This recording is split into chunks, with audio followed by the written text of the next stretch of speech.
I'm Corey Applin, and this is Compound Action, how small steps create massive change.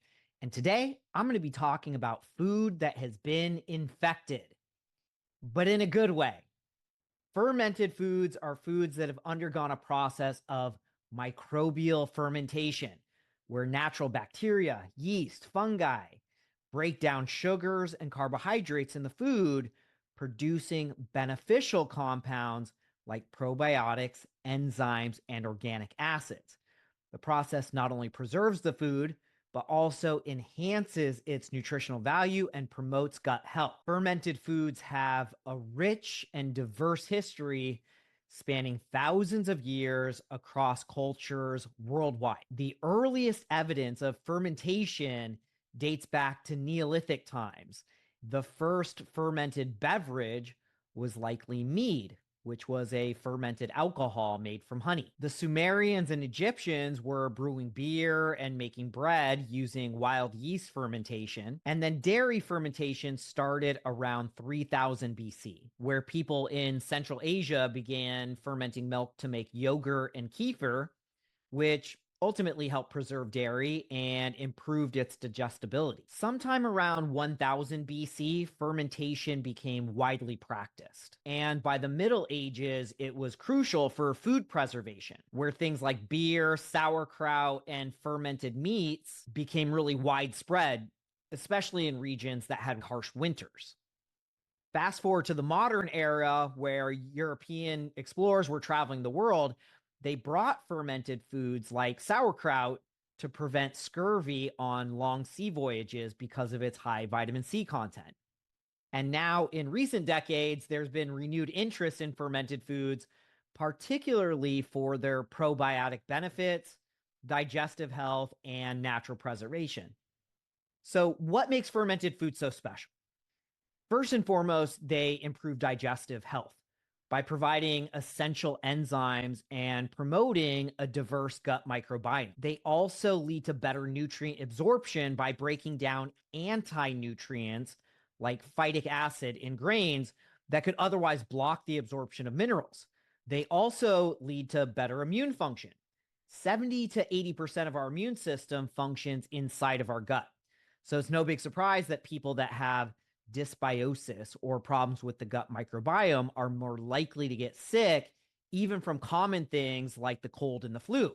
So, eating fermented foods can help protect against those things. They also reduce inflammation by producing short chain fatty acids, which are anti inflammatory and also can help heal the gut lining. Because of their fiber content, they can help with blood sugar level control, heart health, and weight management.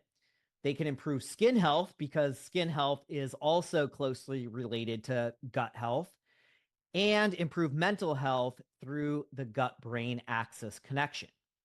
Some common examples of fermented foods that are easily accessible are yogurt, kimchi, sauerkraut, sourdough bread, which has been shown to cause less blood sugar level spikes than other breads, and also kefir and miso. But there's also many lesser known fermented foods that offer these same health benefits. And I say lesser known, I mean lesser known in the US, as many of these foods are staples in their place of origin and people eat them regularly. Some examples of some of these lesser known fermented foods are natto, which originates in Japan. It's a traditional dish made from fermented soybeans, and it's known for its strong flavor and sticky, stringy texture that comes from a particular strain of bacteria called Bacillus subtilis.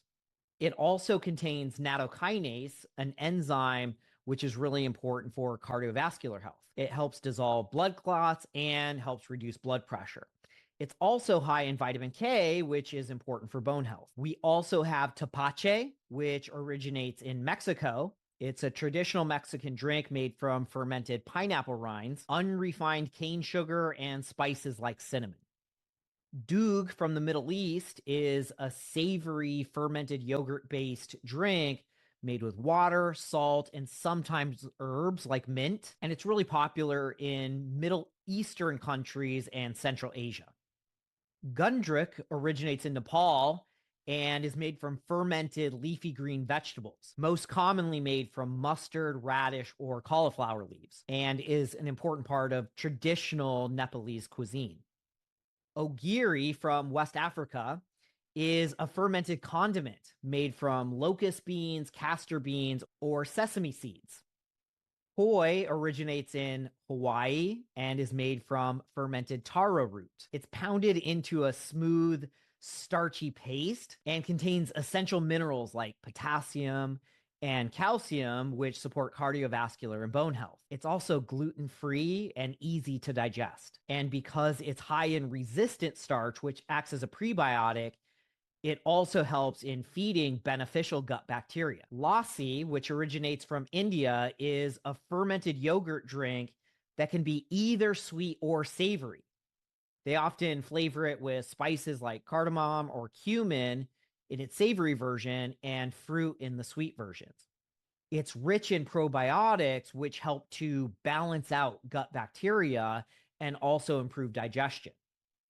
Now, the last one on my list is something only for the adventurous. It's fermented shark called hakkarl, and it originates in Iceland. It's a traditional Icelandic food made from Greenland shark meat that's fermented over several months. It has a strong ammonia smell and is definitely considered an acquired taste. I'm usually pretty adventurous with my foods, but this is one where when I was visiting Iceland, I decided to pass on. I'm curious if anyone listening has actually tried it and what their thoughts were on it. Now, another really important point is these fermented foods are all rich in probiotics, but they're not all rich in prebiotics. Prebiotics are non digestible fibers that feed and support the growth of the beneficial bacteria in the gut. When consumed alongside the fermented foods, which have the probiotics, the prebiotics create a synergistic effect. It's going to enhance the growth and activity of the probiotics, improving overall gut health even more. This combination of prebiotics and probiotics is referred to as symbiotics. And some examples of prebiotic foods would be chicory root, artichokes, onions, garlics, leeks, asparagus. Those are all going to be high in inulin, a type of fiber that feeds beneficial gut bacteria. Also, things like green bananas, cooked and cooled potatoes, legumes, and whole grains contain resistant starch that ferments in the large intestine, promoting the growth of the probiotics. If you've never eaten fermented foods, start slow. Even things that are good for us can cause some stomach upset in the beginning if your body isn't used to it. But stick with it because in the long run, the health benefits far outweigh the short-term discomfort. That's today's episode. Stay healthy out there, and I'll catch you on the next one.